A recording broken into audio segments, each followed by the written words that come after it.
পৌঁছে গেছি নেপাল। এবার আমাদের নেপাল আসার পিছনে কয়েকটি বিশেষ কারণ ছিল, তার মধ্যে একটি কারণ ছিল প্যারাগ্লাইডিং করা। তাই আমরা নেপাল পৌঁছে প্রথম দিনই বুক করে নিয়েছিলাম প্যারাগ্লাইডিং। আসলে প্যারাগ্লাইডিং সব দিন হয় না, হাওয়ার উপরে নির্ভর করে প্যারাগ্লাইডিং কবে হবে আর কবে হবে না। এই কারণে অনেক জায়গায় গিয়ে আমরা বেলুন রাইড বা প্যারাগ্লাইডিং এর আগে করতে পারিনি। তাই এবার এক মুহূর্ত সময় নষ্ট না করে প্রথম দিনই আমরা বুক করে নিয়েছিলাম প্যারাগ্লাইডিং। আমরা কালই গাড়িতে করে ভারত থেকে নেপালে পোখরা এসেছি, আর আজ এটি হলো আমাদের প্রথম ভ্রমণ। আমাদের ভারত থেকে নেপাল আসার ভিডিও আমি অলরেডি আপনাদের সঙ্গে শেয়ার করেছি। যদি ভিডিওটি না দেখে থাকেন তাহলে অবশ্যই একবার চ্যানেলে গিয়ে দেখে নেওয়ার অনুরোধ রইল। আমাদের ভারত থেকে নেপাল আসার ভিডিও লিংক আমি এই ভিডিও ডেসক্রিপশন বক্সেও দিয়ে দেব। অনুগ্রহ করে ভিডিওটি দেখার সময় ডেসক্রিপশন বক্সটা একবার দেখে নেবেন। এই ভিডিওতে আমি আমাদের পোখরাতে করা আমাদের প্রথম প্যারাগ্লাইডিং এর অভিজ্ঞতা বিস্তারিতভাবে আপনাদের সঙ্গে শেয়ার করেছি। নমস্কার বন্ধুরা, আমার নাম রাজশ্রী আর আমার বাংলা ইউটিউব চ্যানেল পথে পথে ভ্রমণে আপনাদের সকলকে স্বাগতম।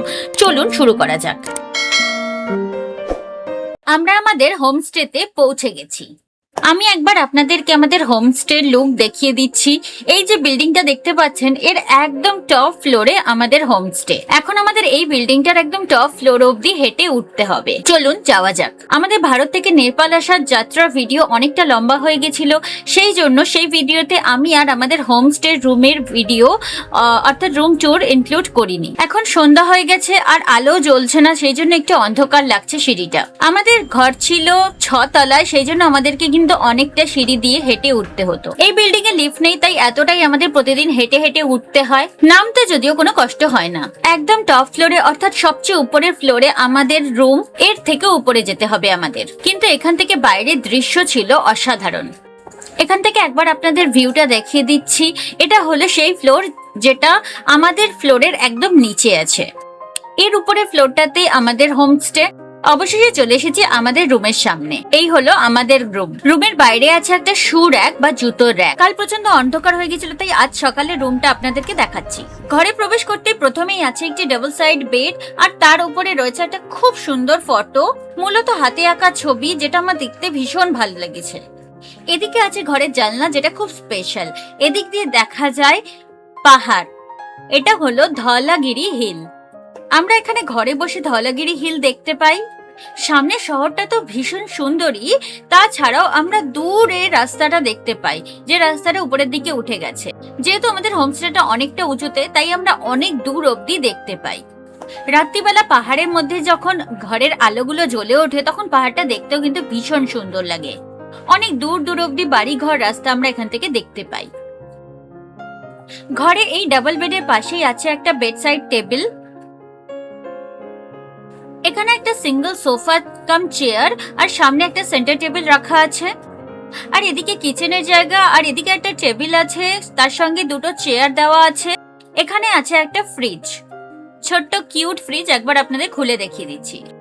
Single burner oven, chimney, electric kettle, এখানে খাওয়ার জলের ব্যবস্থা। আর এদিকে বিভিন্ন বাসন রাখা আছে বাসনের র্যাকে। এখানে একটা বেসিন, আর এখানে কিছু চামচ, হাতা, ছুরি এ সমস্ত আছে। নিচে আছে কাপ প্লেট আর দুটো মাগ। আর এখানে আছে একটা রাইস কুকার আর একটা টোস্টার। এখন আপনাকে এদিকটা দেখিয়ে দিচ্ছি। এটা ব্যালকনির দিকের দরজা, আর এদিকে একটা ছোট ডাস্টবিন রাখা আছে। এবার ব্যালকনিতে প্রবেশ করলে এটা একটা ছোট্ট ব্যালকনি, কিন্তু একটা চেয়ার রাখা আছে বসে ভিউ দেখার জন্য। এখানে সিলিন্ডার রাখা আছে, যেটার পাইপ কিন্তু ওই ওভেনটা অবধি গেছে। আর এখান থেকে ভিউটা দেখুন, কি সুন্দর ভিউ পাওয়া যাচ্ছে এই ছোট্ট ব্যালকনিটা থেকে। এখানে যে উপরে পয়েন্টটা দেখতে পাচ্ছেন, ওটাই হলো প্যারাগ্লাইডিং করার পয়েন্ট। এই পাহাড়টাকে ভালো করে দেখুন। এই পাহাড়টায় কিন্তু দুটো ঘোরার জায়গা আছে। এই যে এই পয়েন্টটা দেখছেন, এই পাহাড়ের এখানে একটা শিব মন্দির আছে, আর ওখান থেকে একটু নিচে নেমে গেলে এখানে আছে একটা বৌদ্ধ স্তূপা। এই জায়গাটায় আছে একটা বৌদ্ধ স্তূপা।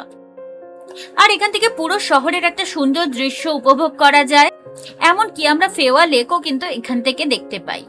ফেওয়া লেক এখান থেকে স্পষ্টভাবে দেখা যায়। আর এই বিস্তৃত পর্বতমালা ভীষণ সুন্দর লাগে এখান থেকে দেখতে। আর সকালে আমাদের হোমস্টে থেকে পাহাড়ের খুব সুন্দর একটা ভিউ পাওয়া যায়। আর আমরা সেদিন সকালে চা ধওলাগিরির সাথে পান করেছিলাম। এবার আপনাদেরকে বাথরুমটা একটু দেখিয়ে দিই। বাথরুমে প্রথমেই আছে একটা বেসিন, একটা আয়না, আর এদিকে একটা কমোড আছে, ওদিকে শাওয়ার আছে, আর এদিকটাই আছে টয়লেট পেপার রোল, একটা ডাস্টবিন, আর এছাড়া ছোটখাটো মোটামুটি সব জিনিসই ছিল, কিন্তু কোনো বালতি বা মগ ছিল না, যার জন্য একটু অসুবিধা হচ্ছিল। শুভ সকাল বন্ধুরা, আমরা বেরিয়ে পড়েছি একটা নতুন অভিযানের উদ্দেশ্যে। হ্যাঁ, অভিযানই বটে।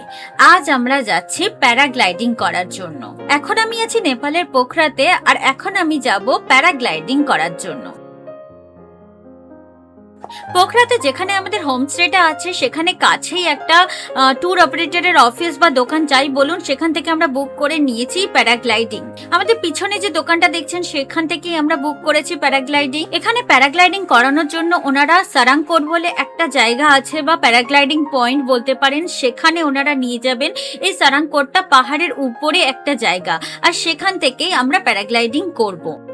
এই গলিতে আমাদের হোমস্টে, এটা হলো স্ট্রিট নাম্বার 39 বা 39 নম্বর স্ট্রিট। এখানে কিন্তু সমস্ত রাস্তার নাম্বার দিয়ে মার্ক করা থাকে, নাম দিয়ে নয়। যাই হোক, আমরা আমাদের হোমস্টের খুব কাছে একটা দোকান থেকে বা ট্যুর অপারেটরের অফিস থেকে বুক করে নিয়েছি প্যারাগ্লাইডিং করার জন্য। যদিও আমরা এখানে পুজোর পর এসেছি, আর পুজোর পর থেকে কালী পুজো অব্দি এই সময়টা এখানে হলো পিক সিজন, তাই এখানে এখন সমস্ত জিনিসের দাম বা অ্যাক্টিভিটির দাম বা ট্যুরের প্রাইস কিন্তু প্রচন্ড বেশি। আমরা নর্মালি যে রেট জানতাম তার থেকে কিন্তু ওনারা এখন অনেক বেশি চার্জ করছেন।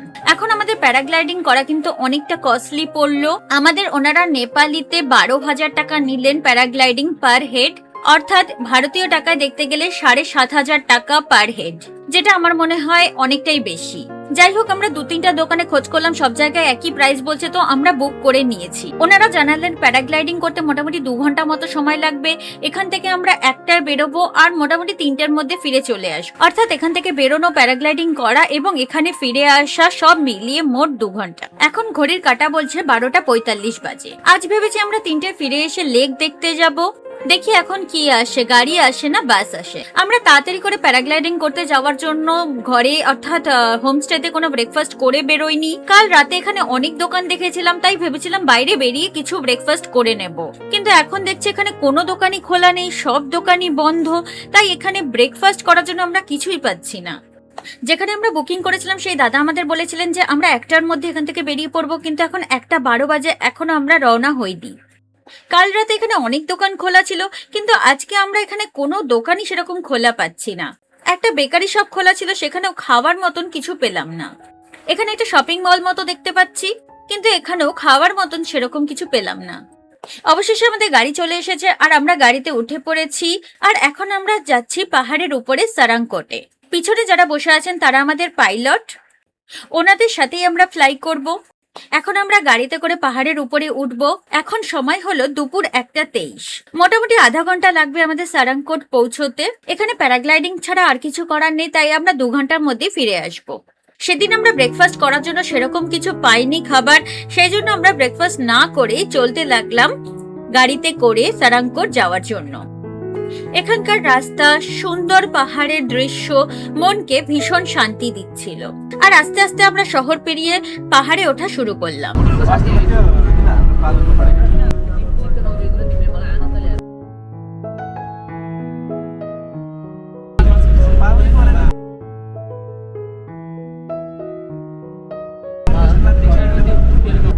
পোখরা হলো নেপালের দ্বিতীয় বৃহত্তম শহর। এই জায়গা হলো অন্নপূর্ণা পর্বতশ্রেণীর প্রবেশদ্বার। হিমালয়ের একটি বিখ্যাত পাহাড়ি পথ অন্নপূর্ণার প্রবেশদ্বার হলো এই পোখরা। এখানে বিভিন্ন রকমের অ্যাডভেঞ্চার হয়, প্রচুর ট্রেকিং হয়, প্রচুর পরিমাণে ট্রেকাররা প্রতি বছর পোখরা আসেন ট্রেকিং করার জন্য। আর এইসব ভাবতে ভাবতেই আমরা ধীরে ধীরে পাহাড়ের উপরে উঠছিলাম। এখানে রাস্তা কিন্তু বেশ খাড়া ছিল, আর অবশেষে আমরা পৌঁছে গেলাম। কিন্তু গাড়ি আমাদের যে পয়েন্টে ছেড়েছিল সেখান থেকে প্যারাগ্লাইডিং যেখানে হচ্ছে সেই পয়েন্ট অবধি কিন্তু আমাদের হেঁটে হেঁটেই যেতে হয়েছিল, কারণ সারাংকোটে পাহাড়ের উপরে যে পয়েন্টটা থেকে প্যারাগ্লাইডিং হয় সেই পর্যন্ত কিন্তু গাড়ি যাওয়ার কোনো রাস্তা নেই। কিন্তু সত্যি কথা বলতে এই রাস্তায় হেঁটে হেঁটে যেতে কিন্তু আমাদের ভীষণ ভালো লাগছিল। এইরকম উঁচু নিচু অসমান রাস্তা ধরে পাহাড়ের উপর দিয়ে হেঁটে হেঁটে সারাংকোটের ওই পয়েন্ট অব্দি পৌঁছানো আমাদের একটা ট্রেকিং এর অনুভূতি দিচ্ছিল। ছোট্ট ট্রেক হোক, কিন্তু এই ট্রেকিং করার সময় আমরা আশেপাশে পাহাড়ের যে দৃশ্য দেখতে পাচ্ছিলাম তা ছিল অভূতপূর্ব। দূর দূরান্ত অব্দি যেদিকেই চোখ যাচ্ছিল সেখানে শুধু আমরা পাহাড়, পর্বত শ্রেণী, হ্রদ আর নদী দেখতে পাচ্ছিলাম। কিন্তু এই রাস্তাটা কিন্তু একটু রিস্কিও ছিল। সত্যি কথা বলতে এই জায়গায় কিন্তু ভীষণভাবে অ্যাডভেঞ্চারের উপলব্ধি হচ্ছিল। আর পাহাড়ের এই জায়গা থেকে সিঁড়ি শুরু হয়ে গিয়েছিল, তাই হাঁটতে বেশি সমস্যা হচ্ছিল না। আর এই জায়গায় আমরা এতটা এক্সাইটেড হয়ে গেছিলাম প্যারাগ্লাইডিং করার জন্য। আমরা খুব তাড়াতাড়ি প্যারাগ্লাইডিং এর ওই পয়েন্টে পৌঁছতে চাইছিলাম যেখান থেকে প্যারাগ্লাইডিং শুরু হবে, তাই আমরা দৌড়ে দৌড়ে পাহাড়ে উঠতে শুরু করেছিলাম। আর পাহাড়ের এই জায়গা থেকে আমরা ফেওয়া হ্রদ এবং নদী দুটোই দেখতে পাচ্ছিলাম। উত্তেজনায় আমরা পাহাড়ের উপরে একটু বেশি দৌড়ে নিয়েছিলাম, তাই পাহাড়ের উপরে পৌঁছতে পৌঁছতে আমরা খুব হাঁপিয়ে গিয়েছিলাম। আমাদের পাইলট সবকিছু রেডি করে রেখেছিলেন, ওনারা আমাদের ডাকছিলেনও, কিন্তু আমাদের অবস্থা যাওয়ার মতো ছিল না। বেশি উত্তেজনায় আমরা শুধুই দৌড়েছিলাম। আর এটা আমাদের একটা ভুল ছিল, পাহাড়ে না এরকম ভাবে কখনোই দৌড়ানো উচিত নয়। কিন্তু একটু রেস্ট নেওয়ার জন্য বসার পরে উপলব্ধি করলাম এখান থেকে দৃশ্য ছিল অসাধারণ। আর এই অভূতপূর্ব অ্যাডভেঞ্চারকে প্রত্যক্ষভাবে উপলব্ধি করার সময় এসে গিয়েছিল। আর আমার প্রচন্ড ভয় লাগছিল, আমার হৃদস্পন্দন অনেক বেড়ে গিয়েছিল। আমাদের পাইলট এবং অন্যান্য কর্মীরা আমাদেরকে সমস্ত গিয়ার পরাতে শুরু করলেন। প্রথমে একটা প্যারাশুটের ব্যাগ দিলেন এবং মাথায় হেলমেট পরিয়ে দিলেন। আর আমরা পাহাড়ের একদম ধারে দাঁড়িয়েছিলাম। আমি যেখানে দাঁড়িয়েছিলাম সেখানে থেকে সামনের দিকে পাহাড়টা শুধু নিচের দিকে নেমে গেছে। আমার পাইলট আমাকে বলছিলেন আমাকে সামনের দিকে দৌড়াতে হবে। সামনে কিছুই ছিল না, শুধু খাদের দিকে নেমে গেছে। আমি কোথায় দৌড়াবো আমি কিছুই বুঝতে পারছিলাম না। আমার কিন্তু ভীষণ ভয় লাগছিল।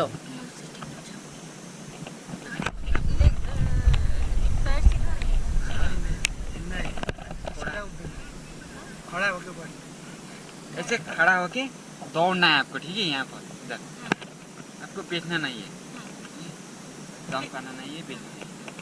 पूरा बैंड होके दौड़ना है आपको, ठीक है? तो अच्छी हवा आएंगे तब जाएंगे, ठीक है?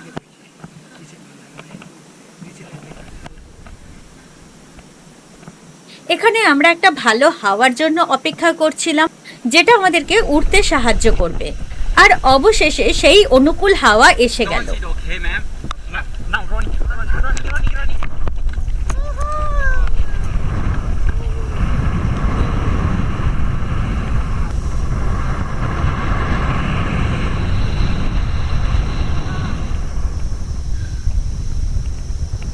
এই মুহূর্তের অনুভূতি ভাষায় প্রকাশ করা আমার পক্ষে অসম্ভব।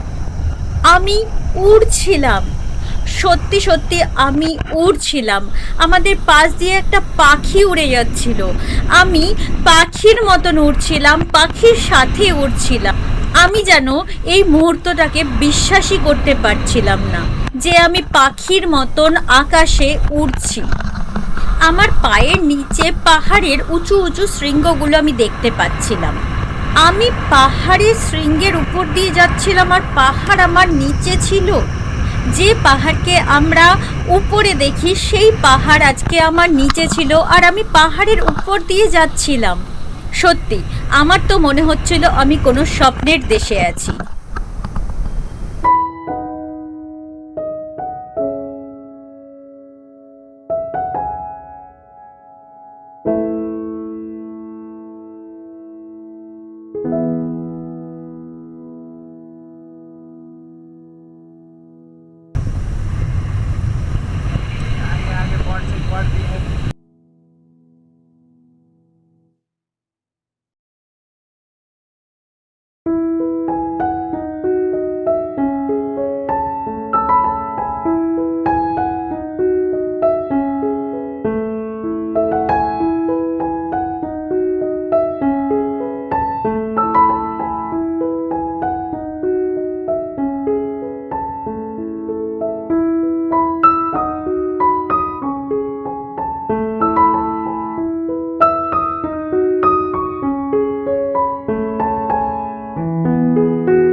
এই সময় শুধুমাত্র এই সুন্দর দৃশ্যের আনন্দ উপভোগ করছিলাম।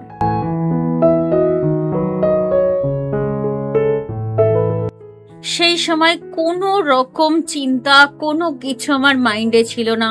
আমি শুধুমাত্র সেই মুহূর্তটাকে উপভোগ করছিলাম।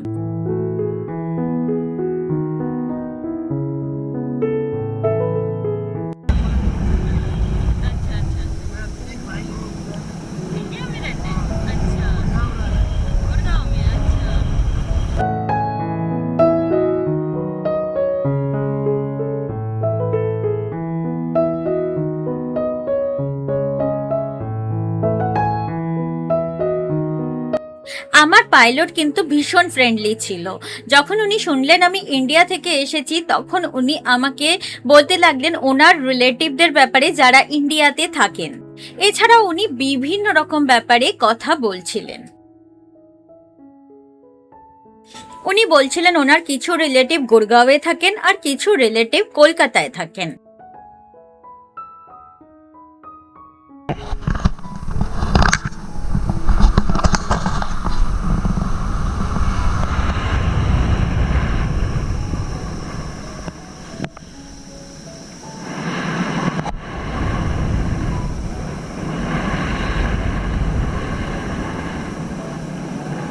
এই জায়গায় আমার প্রচন্ড সূর্যের তাপ লাগছিল, আর ততটাই জোরে এখানে কিন্তু হাওয়া চলছিল।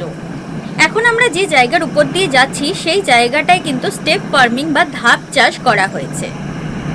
আমি নিচে ঝুঁকে ওই স্টেপ ফার্মিং বা ধাপ চাষ দেখছিলাম, যেটা দেখতে ভীষণ ভালো লাগছিল। চারিদিকের এত পাহাড়, জঙ্গল, গাছ সব দেখতে দেখতে আমি এগুলোর উপর দিয়েই চলছিলাম, অর্থাৎ উঠছিলাম। এক একটা গাছকে আমি ভালো করে দেখতে পাচ্ছিলাম, কত বড় বড়, কত লম্বা লম্বা, কত উপর পর্যন্ত চলে এসেছে এই গাছগুলি। কোনো জায়গায় মানুষের বাড়ি ছিল, কোথাও চাষবাস হচ্ছিল, কোথাও জঙ্গল ছিল, কোথাও রাস্তা ছিল, কোথাও নদী ছিল। সব কিছু দেখতে দেখতে উপর দিয়ে আমরা উঠছিলাম। আমার কিন্তু ভীষণ ভালো লাগছিল।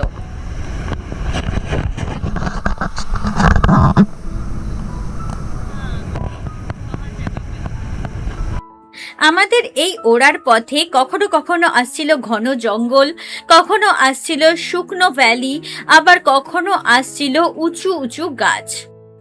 মাতা ধরিত্রীর এই সুন্দর রূপ আমি উপর থেকে উপভোগ করছিলাম, আর এটা দেখতে এত সুন্দর লাগছিল যে আমি নিজের উপরেই বিশ্বাস করতে পারছিলাম না। সত্যি, কোনো জায়গা কি এতটাও সুন্দর হতে পারে? আমি যেন বিশ্বাসই করতে পারছিলাম না।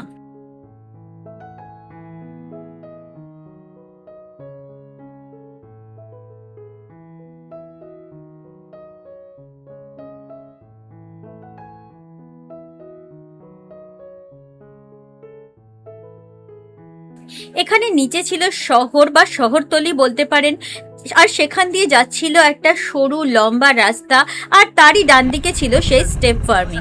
সত্যি দেখতে কিন্তু অপূর্ব সুন্দর লাগছিল। আর এই জায়গা থেকে হঠাৎই আমার বমি হতে শুরু করলো। আমি নিচে দেখছিলাম তো আমার মোটামুটি ঠিকই লাগছিল, শরীর খারাপ হয়নি। কিন্তু একবার আমার পাইলট আমাকে উপরের দিকে দেখতে বললেন, আর যখন থেকে উপরের দিকে দেখলাম তখন থেকে আমার মাথা একটু ঘুরতে শুরু করলো আর বমি হতে শুরু করলো। কিন্তু এই অভিজ্ঞতাকে উপলব্ধি করার সুযোগ বারবার জীবনে আসবে না, তাই শরীর খারাপ লাগা সত্ত্বেও, বমি হওয়া সত্ত্বেও আমি এই জার্নিটাকে ভীষণ এনজয় করছিলাম। আর এখানে আমার জিন্দেগি না মিলেগি दोबारा সিনেমাটার সেই ডায়লগটা মনে পড়ে গেল, पहले उन चीजों के लिए वक्त निकालो जिससे तुम्हें रियली रियली खुशी मिलती है। Seize the day my friend, seize the day. আর এই জায়গায় আমার পাইলট আমাকে দেখাচ্ছিলেন যে আমরা এই হ্রদের কত কাছে চলে এসেছি, আর এই হ্রদ থেকে নদীর উৎপত্তি হয়েছে। कितना पास है और आने में कितना टाइम लगा।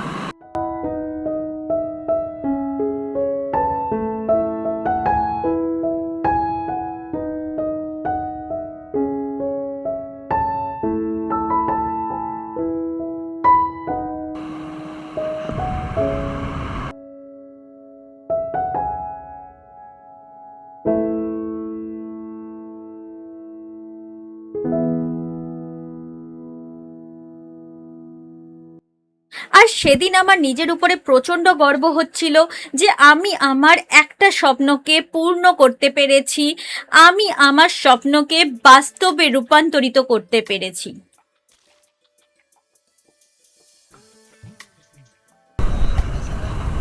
बहुत अच्छा। যে স্বপ্ন আমি রাত্রিবেলা প্রতিদিন দেখতাম, সেই স্বপ্নটা আমার জীবনে আজকে সত্যি হয়ে গেছে। আমি সত্যি উড়ছি, আমি সত্যি সত্যি পাহাড়ের উপরে আকাশে পাখির মতন উড়ছি, পাখির সাথে উড়ছি। কতদিন রাতে আমি ঠিক এই স্বপ্নটাই দেখেছি যে আমি পাখির মতো আকাশে উড়ছি পাখির সাথে। আর আজকে ভয় পেয়ে ঘাবড়িয়ে শরীর খারাপ হয়ে বমি করে যেভাবেই হোক আমি আমার সেই স্বপ্নকে বাস্তবে পরিণত করেছি। আর এই সময় আমার পাইলট অ্যাক্রোব্যাট করছিলেন, অর্থাৎ একবার পুরো লেফট সাইডে আর একবার পুরো রাইট সাইডে এইভাবে বেঁকিয়ে বেঁকিয়ে চালাচ্ছিলেন, মানে একটা অ্যাডভেঞ্চারের মতন করছিলেন। কিন্তু এর ফলে আমার পুনরায় বমি হওয়া শুরু হয়ে গেল। আর আমি আকাশেই এই সময় আবার চারবার বমি করলাম। আর এই জায়গায় আমি আর পারছিলাম না, তখন আমি আমার পাইলটকে বললাম নিচে নামিয়ে দিতে, কারণ সেই সময় আমার শরীর প্রচণ্ড খারাপ লাগতে শুরু করে দিয়েছিল। আর এই জায়গায় আমরা এই নদীটাকে পার করে এপাশে চলে এলাম, আর এখন আমরা ল্যান্ড করব। কিন্তু এই ল্যান্ড করা বা নিচে নামার অভিজ্ঞতাও অনন্য ছিল। আমার পাইলট আমাকে বলেছিলেন পা সোজা রাখতে, নয়তো পা ভেঙে যাবে ল্যান্ড করার সময়। আমি পা সোজাই রেখেছিলাম, তা সত্ত্বেও ল্যান্ড করা মাত্র আমি পড়ে গিয়েছিলাম, কিন্তু আমার অভিজ্ঞতা ভীষণ ভালো ছিল।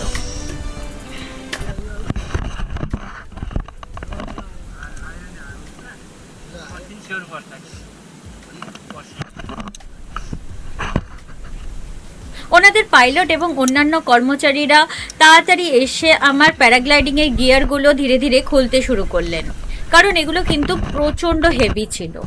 এগুলোকে বয়ে বয়ে আমি হাঁটতে পারছিলাম না।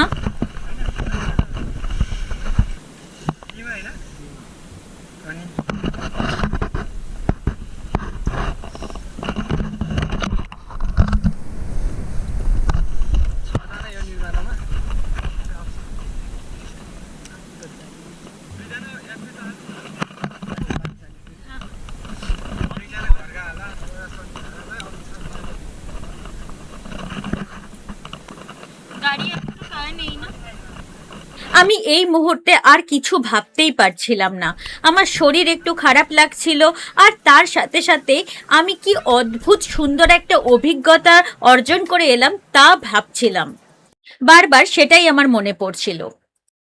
আমি জাস্ট প্যারাগ্লাইডিং করে ফিরে এসে বসেছি। আমার প্যারাগ্লাইডিং করতে কিন্তু ভীষণ ভালো লেগেছে। How was your experience? Actually last time पे एक्रोबेट बोल रहा था, एक्रोबेट किया वो सबसे अच्छा पार्ट लगा। এই যে এরকম করে ঘোরাচ্ছিল, আমি তো ওখানে বমি করতে শুরু করে দিয়েছিলাম। Acrobat is the most dangerous, बहुत अच्छा लगा। আমি প্যারাগ্লাইডিং করে চলে এসেছি। আমার কিন্তু প্যারাগ্লাইডিং করতে ভীষণ ভালো লেগেছে। আমার একটা মিশ্র অভিজ্ঞতা হয়েছে। আমি প্যারাগ্লাইডিং করার সময় আকাশে 4বার বমি করেছি, আর নিচে এসেও আমার শরীরটা খারাপ লাগছে, মাথা ব্যথা করছে, কান বন্ধ হয়ে আছে, আর এখনও কিন্তু আমার বমি বমি পাচ্ছে। প্যারাগ্লাইডিং করার সময় অতটাও শরীর খারাপ লাগছিল না, নিচে এসে কিন্তু আমার আরও বেশি শরীর খারাপ লাগছে। যাই হোক, এই জায়গাটায় যেখানে বসে আছি এখানে ফ্রেশ এয়ার আছে, আর জায়গাটা ভীষণ সুন্দর, তো এখানে বসে আমার বেশ আরাম লাগছে। হয়তো একটু পরে শরীরটা ঠিক হয়ে যাবে। আর এখন আমরা চলে যাব সেই পয়েন্টে যেখান থেকে আমরা এসেছিলাম, ওই দোকানের সামনে।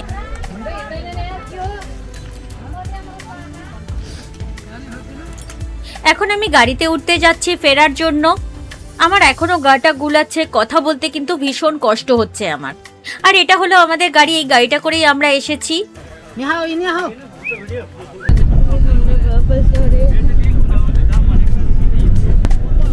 আর আমি জানলা খুলে ফ্রেশ হাওয়া নিচ্ছিলাম। আর এখন আমরা পাহাড় থেকে নিচের দিকে নামছি। আর গাড়ি যেহেতু উপর থেকে নিচের দিকে যাচ্ছিল তাই একটু স্মুথ যাচ্ছিল, তাই একটু আরাম লাগছিল। এই সময় আমার আর অতটা কষ্ট হচ্ছিল না। আর এই পুরো রাস্তায় প্রাকৃতিক দৃশ্য ছিল অভূতপূর্ব।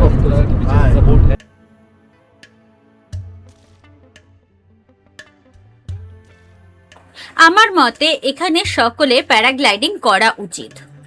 এখানে আমাদের প্যারাগ্লাইডিং করার অভিজ্ঞতা ভীষণ ভালো ছিল। আমি জানি অনেক জায়গাতেই প্যারাগ্লাইডিং হয়, কিন্তু প্রত্যেকটা জায়গায় প্রাকৃতিক দৃশ্য আলাদা আলাদা হয়।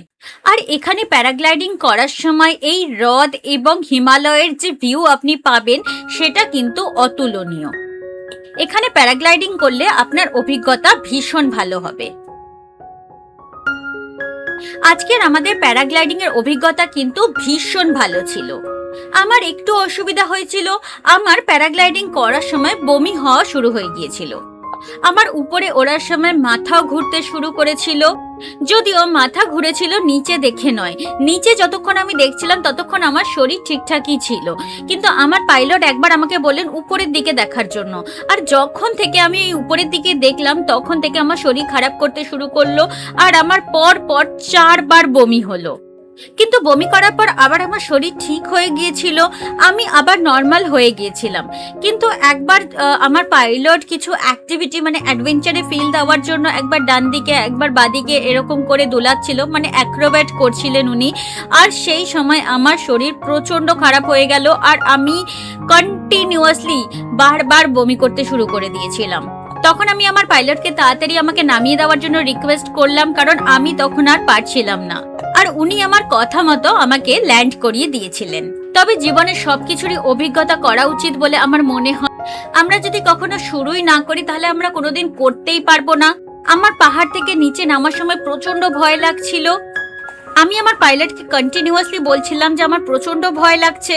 আমরা একদম পাহাড়ের ধারে দাঁড়িয়েছিলাম, আর আমার পাইলট আমাকে বললেন এখান থেকে আপনাকে সামনের দিকে দৌড়াতে হবে।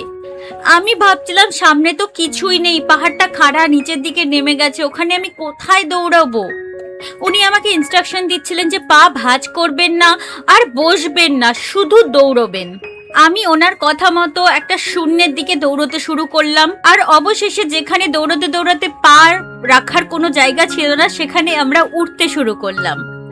আর সত্যি কথা বলতে সেই মুহূর্তে আমার এত ভালো লাগছিল যেটা আমি ভাষায় প্রকাশ করতে পারবো না। সত্যি কথা বলতে এখানে অভিজ্ঞতা আমার ভীষণ ভালো ছিল। পাইলট এখানে প্রচন্ড ফ্রেন্ডলি, প্রচন্ড ভালোভাবে ওনারা করান এখানে। আমার তো অভিজ্ঞতা ভীষণ ভালো এখানে। আমার যখন বমি পাচ্ছিল আমি ওনাকে বললাম যে আমার বমি পাচ্ছে, তখন উনি ঠিক মতন করে আমাকে জায়গা দেখিয়ে দিলেন কিভাবে বমি করতে হবে। সত্যি কথা বলতে এখানে এসে সকলে প্যারাগ্লাইডিং করা উচিত। আমার অভিজ্ঞতা কিন্তু এখানে প্যারাগ্লাইডিং করে ভীষণ ভালো। আমরা প্যারাগ্লাইডিং করে দুপুর 3:30টার মধ্যে আমাদের হোমস্টেতে ফিরে চলে এসেছিলাম, আর বিকালে গিয়েছিলাম ফেওয়া লেক ঘুরে দেখতে। আর 3:30টায় হোমস্টেতে ফিরে এসে আমরা আমাদের লাঞ্চ করেছিলাম, আর এখন আমরা এই ফেওয়া লেকের ধারেই বসে আছি। আমরা আমাদের হোমস্টে সামনে থেকে বাস ধরে ফেওয়া লেক গিয়েছিলাম। ফেওয়া লেকের চারিদিকে গোল করে অনেক দোকান আছে, ছোট থেকে বড় সব রকমের দোকান আপনি এখানে পেয়ে যাবেন। ছোটখাটো চায়ের দোকান, কাবাবের দোকান, ফুচকা, ঝালমুড়ি এগুলোর দোকান যেরকম পাবেন সেরকম বড় বড় রেস্টুরেন্ট এখানে রয়েছে, যেখানে লাইভ গান এবং নাচ হচ্ছিল। আমাদের ডান দিকে আছে এই ফেওয়া লেক, আর বাঁ দিকে আছে সমস্ত রেস্টুরেন্টস। সব রেস্টুরেন্টগুলো আলোতে ঝলমল করছিল, আর দূরে একটা বড় মেরিগো রাউন্ড দেখা যাচ্ছিল। আর আমরা পা চালিয়ে সেই মেরিগো রাউন্ডের দিকে যেতে শুরু করলাম। অবশেষে পৌঁছে গেলাম এই নাগরদোলার সামনে। সত্যি এটা একটা বিশাল বড় নাগরদোলা ছিল। সন্ধ্যাবেলা এই লেকের ধারে প্রচুর মানুষ ঘুরতে এসেছিলেন, প্রচুর মানুষ এবং বাচ্চারা কিন্তু এই নাগরদোলায় রাইডও করছিলেন। আজকের ভিডিওটা আমি এখানেই সমাপ্ত করছি। আপনি জানাবেন ভিডিওটি আপনার কেমন লাগলো। যদি ভিডিওটি ভালো লেগে থাকে তাহলে ভিডিওটিকে অবশ্যই একটি লাইক করবেন এবং নিজেদের বন্ধু বান্ধব এবং পরিবারবর্গের সাথে ভিডিওটি শেয়ার করবেন। এবং এই ধরনের ভিডিও আরো দেখার জন্য চ্যানেলটিকে অবশ্যই সাবস্ক্রাইব করবেন, এবং সাবস্ক্রাইব করার সময় বেল আইকনটা অবশ্যই প্রেস করবেন, তাতে আমি যখনই কোনো ভিডিও আপলোড করব তার ইনস্ট্যান্ট নোটিফিকেশন আপনার কাছে পৌঁছে যাবে। আপনাদের সকলকে অসংখ্য ধন্যবাদ ভিডিওটি দেখার জন্য।